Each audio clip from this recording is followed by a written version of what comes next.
Buenas tardes, mi nombre es Harold Colino Arias, soy médico psiquiatra del Centro Médico Imbanaco y hoy les hablaremos sobre la ansiedad y de cómo manejarla en casa. Definimos la ansiedad como una respuesta de anticipación involuntaria ante estímulos que puedan ser internos como pensamientos o sensaciones o externos como peligros en el ambiente. Podríamos pensar que la ansiedad es algo que puede ser útil para todos, lo cual es cierto. Pero ¿qué sucede? Cuando esta ansiedad se vuelve muy intensa, se vuelve repetitiva, se vuelve constante y permea todas las actividades que tenemos impidiéndonos realizarlas, esto se puede convertir en un trastorno. Ante la pregunta de Juan David Muñoz sobre la edad a la que comienzan los trastornos de ansiedad, se ha establecido que desde los niños pueden comenzarla. Niños, adolescentes y a lo largo de la vida cualquier persona puede presentarla. Pueden aparecer síntomas a nivel físico, a nivel emocional y a nivel cognitivo de pensamiento.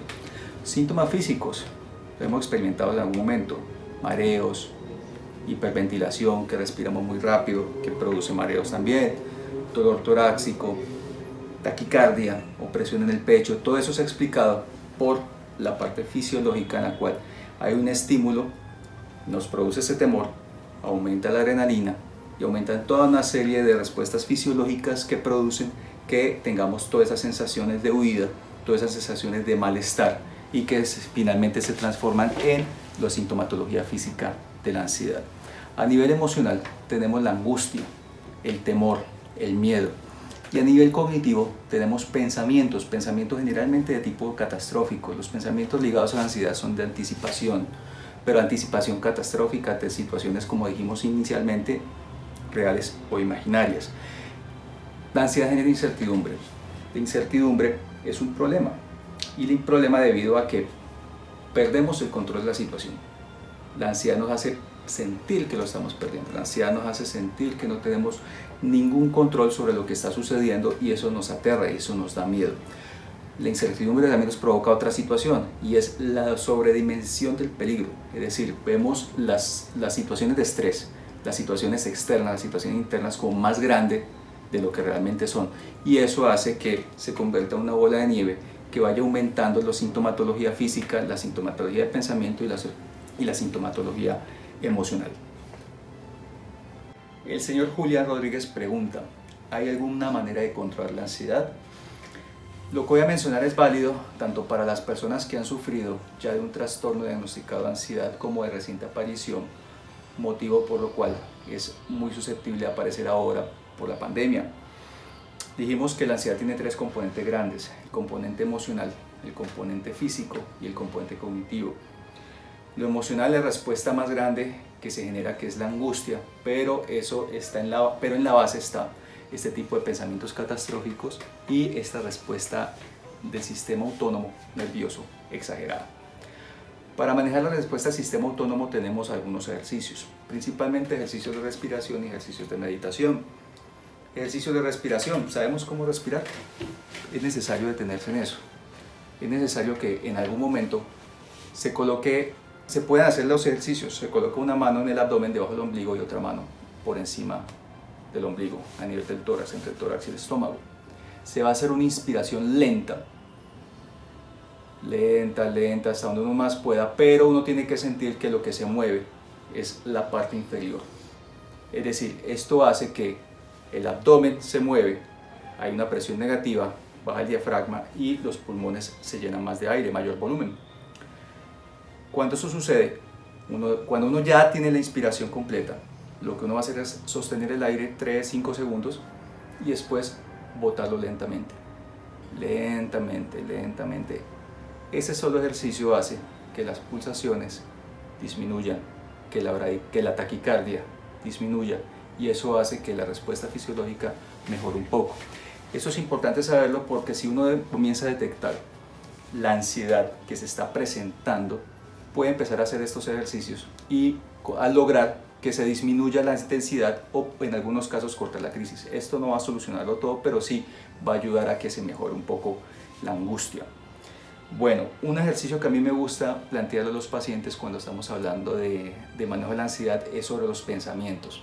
Ya tenemos dos tipos de situaciones: los pensamientos que se constituyen en peligros, es decir, el análisis de la situación real, y los pensamientos intrusivos. La base del ejercicio es exactamente igual. Lo que uno va a hacer es analizar cada cosa. Es decir, uno va a quitarle fuerza a esos pensamientos.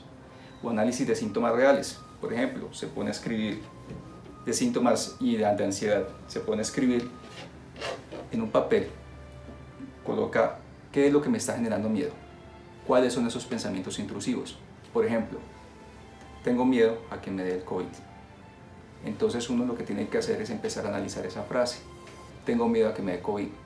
Entonces, si uno ya sabe que estamos en un medio que puede presentarse, pero si uno no ha tenido contacto con alguien, si uno ha estado aislado, si ha estado en la cuarentena, si ha cumplido, si uno cumple con las recomendaciones de higiene, de aseo, uno no tendría por qué estar enfermo, en teoría. Pero entonces eso tiene que escribirlo y uno tiene que empezar a pensarlo. ¿Por qué? Porque cuando esos pensamientos se instalan y comienzan a generar otros pensamientos, es que tengo una tos, es que me duele alguna parte del cuerpo, se comienzan a empezar a enlazar una serie de síntomas que nada tienen que ver, pero lo que están haciendo es alimentar la angustia y alimentar esos pensamientos, y eso crece y eso puede generar un cuadro ansioso, un trastorno ansioso. Hay que ser conscientes de los pensamientos que lo hacen sentir a uno incómodo. ¿Estos pensamientos se basan en una realidad objetiva o no se basan en una realidad objetiva? Cuando uno ya sabe que esto no se basa en una realidad objetiva, es decir, no hay forma de que eso suceda, lo que uno hace sencillamente es decir, bueno, pues ya sé que esto no está ahí, entonces este miedo no es un miedo válido, este miedo no es un miedo que tenga un sustento en la realidad. Eso ayuda mucho, ayuda a que se disminuya mucho la angustia. Otra cosa es determinar que si definitivamente la ansiedad es algo que se presenta muy frecuentemente, si ya se convierte en un trastorno, va a requerir otro tipo de manejo, el manejo de tipo farmacológico. Lo que usamos generalmente son antidepresivos y ansiolíticos dependiendo de cada caso, pero para determinar cuál es el medicamento indicado, los invito a que hagan una teleconsulta. Linita Marri nos pregunta: ¿cómo manejamos la ansiedad de los pacientes COVID-19 en casa que se sienten muy frustrados? Bueno, la ansiedad, pues ya hemos hablado sobre cómo manejarla en términos de manejo de la angustia, en términos de manejo de pensamientos catastróficos. Eso es válido para todas las personas. Sin embargo, el saberse ya portador de la enfermedad coloca a la persona en una posición diferente. En una posición de más angustia, sí, claro. ¿Por qué? Pues por las consecuencias que puede traer la enfermedad. Pero el solo saber que me están manejando en casa, que yo estoy ahí en casa, que estoy, pues aunque aislado, pero pues en contacto con mis cosas, con mi situación de vida diaria, eso puede dejarme más tranquilo, y eso es el pensamiento con el cual la persona tiene que quedarse. Estoy en mi casa, no estoy tan mal, no estoy mal para ir a acceder a otro servicio de mayor complejidad a nivel médico. Pero es válido también organizar las rutinas, es decir, nos levantamos, vamos a establecer como una organización de las cosas que hacía antes, y dentro de la medida de lo posible, dentro de la parte física que le pueda dar el tener los síntomas, si los tiene de COVID-19, pues hay que organizarlas. Un ejercicio temprano, 15 a 30 minutos, revisar en el historial ocupacional qué le ha gustado, qué sabe hacer, qué le gusta hacer, y con base en eso organizar la rutina también. Si hay posibilidad del teletrabajo, pues sería fantástico, y porque eso igual organiza rutinas. Pero en caso de no ser posible, es necesario ver qué me ha gustado hacer y qué actividades puedo aprender nuevas. ¿Qué me hubiera gustado aprender antes? Un instrumento, tocar un instrumento, aprender un arte, aprender una actividad manual, ¿ya? Y empezar a hacerlo. No quedarse solamente en la soledad, no quedarse solamente en el no hacer nada, porque eso puede llevar a un detrimento de la salud emocional. Es importantísimo evitar el exceso de información. Los seres humanos tendemos a buscar, a ser muy curiosos, ¿ya? Y a organizar alrededor de lo que nos está viviendo, tener una anticipación frente a eso. Eso es normal, eso es natural. Pero ¿qué sucede? Con esto del COVID sale mucha información válida, información no tan válida, y hay cosas que definitivamente no son frente a la enfermedad de lo que se ha publicado. Es necesario utilizar una rutina de una sola vez al día sea en la mañana o sea en la tarde, para enterarnos qué está sucediendo con el COVID, nada más. No en la noche. Es importante que en la noche estemos tranquilos, es importante que nos acostemos sin el pensamiento de la enfermedad. Otra situación que se puede hacer es que hay que mantenerse activo, hay que hacer ejercicio entre la medida de lo posible, hay que buscar formas de actividad física que podamos realizar en la casa y los horarios habituales y mantener las rutinas dentro de lo posible que uno ya hacía previamente. Bueno, nos escriben describiéndonos el siguiente caso. Mi madre cuenta con 91 años, tiene como patología principal taquibradicardia, por lo que le colocaron un resincronizador. Desde hace más de un mes mi madre presenta síntomas de ansiedad, refiere dificultad respiratoria, dice que se está muriendo, refiere mucho dolor en el cuello, no duerme, se pasea todo el día de la casa, refiere angustia. El médico internista y cardiólogo recomendaron valoración por psiquiatría, pero no se ha podido debido a la cuarentena. ¿Cómo la puedo manejar para disminuir su ansiedad? Bueno, antes que nada, primero yo pienso que este es un caso que tiene que manejarse personalmente. Personalmente quiere decir en consulta, no necesariamente asistiendo a la clínica, pero sí, hay acceso a teleconsulta y yo le recomendaría a la persona que lo escribe que con su asegurador busque la forma del acceso a esta teleconsulta, porque ya ahora esa es la modalidad y está implementada en casi todas las instituciones. Ahora, analizando el caso, lo primero que hay que ver es descartar que no tenga la patología cardiovascular activa. Uno, que el resincronizador esté funcionando bien. Si ya definitivamente el cardiólogo y el internista dicen eso no es el problema, descartamos eso porque realmente está funcionando bien, pasamos a descartar otra cosa, y es el delirium o el síndrome confusional. Pero bueno, no hay ninguna síntoma, o sea, no hay nada en la historia dice no, es que está desorientada, es que está desubicada, pero a veces sucede que empiezan los pacientes, sobre todo de la edad que tiene su mamá, y es una edad pues que hay una fragilidad y que la hace más propensa al llamado delirio o síndrome confusional, que no es otra cosa que son cambios en la esfera mental, alteraciones de la orientación, alteraciones súbitas de la memoria, alteraciones súbitas de la atención, ¿ya? Y que pueden dar síntomas como ansiedad, hiperactividad. Entonces, en el caso específico de su mamá, yo pensaría que una de las situaciones que hay que descartar es el delirium. Para eso sí requiere la consulta por urgencias. El delirium es un síntoma, es un síndrome, no es una enfermedad como tal. Lo que hace el delirium es mostrar una fragilidad cerebral frente a enfermedades físicas. Entonces hay que estudiarla, es lo que quiero decirle. Hay que tomar una serie de exámenes para verificar que no sea eso. Si definitivamente no es delirio y es un trastorno de ansiedad, hay que darle tratamiento, y le damos tratamiento a nivel farmacológico. A su mamá, si me llega a la mía consulta, le descartaría primero todo lo que estoy diciendo, y segundo, lo que haría es iniciarle tratamiento farmacológico porque posiblemente lo requiera. Le invito nuevamente a que pregunte en su aseguradora las modalidades de consulta para psiquiatría, para que acceda al servicio, y si definitivamente no es posible, no es manejable y su madre sigue presentando toda esa sintomatología, llévala por urgencias. Marlene Martínez nos dice: estoy diagnosticada con ansiedad, he estado mejor con ejercicios de respiración, pero hoy he tenido un pico de ansiedad y pánico. Me recetaron sertralina 50 miligramos, pero por el mismo susto a los efectos secundarios no he empezado a tomarla.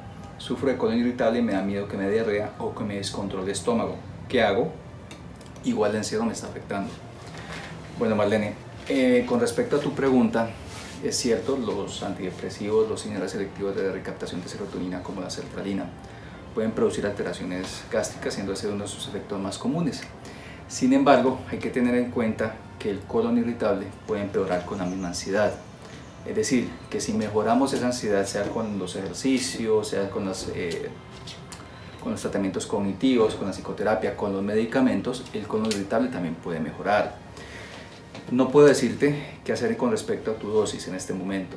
Eso ya le corresponde a tu médico tratante. Y es importante, fundamental, que todos esos temores se los diga. Eso va a mejorar también otra cosa fundamental, que es la relación terapéutica con él.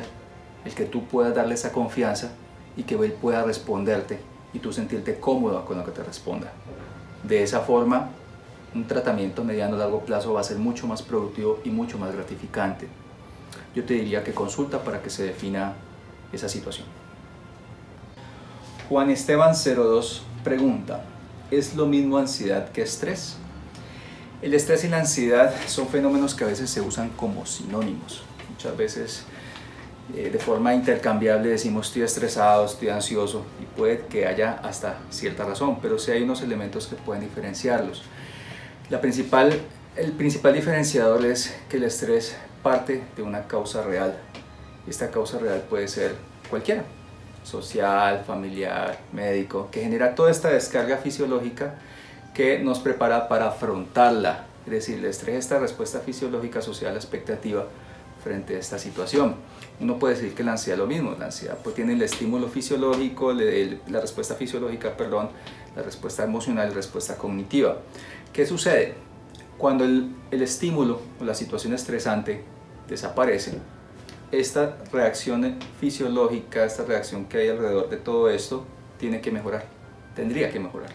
Es decir, el cuerpo se regula nuevamente, ¿ya? No así en la ansiedad. En la ansiedad puede haber el mismo estímulo, en la ansiedad patológica puede haber el mismo estímulo, puede generar toda esta serie de síntomas, pero incluso cuando ya no está ese evento que genera esa angustia, que genera esa sensación, esos pensamientos catastróficos, puede seguir. Ese es el gran diferenciador, ¿ya? Y eso sería la diferencia entre trastorno de ansiedad y los eventos estresantes. Nicolás Rieño pregunta, ¿la ansiedad produce que coma más? ¿Por qué? Bueno, la respuesta a eso son varias cosas, varias situaciones. Hay desencadenantes de tipo cultural, biológico, de aprendizaje. En nuestra cultura hemos asociado la comida a la recompensa, es decir, el niño hace las cosas bien y tenga su dulce. Buscamos este tipo de alimentos, generalmente alimentos altos en carbohidratos, alimentos altos en grasa, porque produce un estímulo muy fuerte, pero muy transitorio al cerebro y que produce bienestar, el cual a su vez lógicamente es transitorio y es una gratificación inmediata. El manejar estas emociones, a veces el gestionar estas emociones de forma inadecuada, hacen que busquemos cómo solucionarlas de forma rápidamente.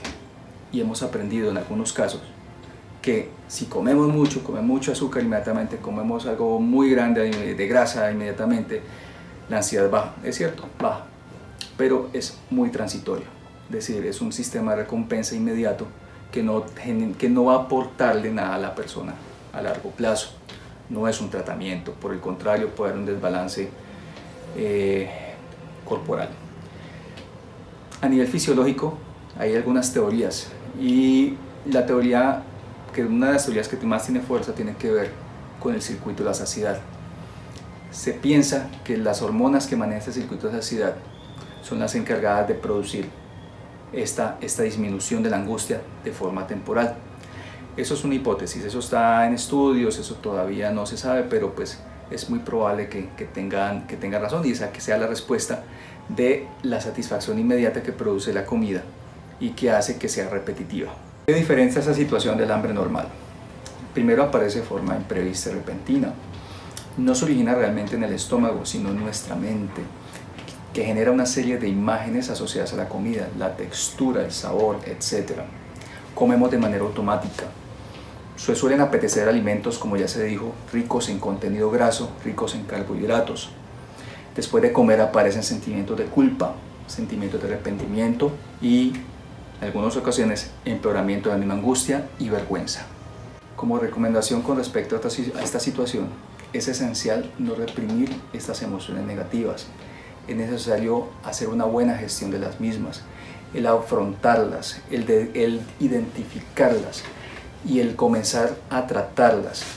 Va a producir que se alivien los sentimientos de ansiedad, va a producir que se alivie la angustia, va a producir que se alivie todo ese malestar y como consecuencia se podría aliviar también esta impulsividad del comer.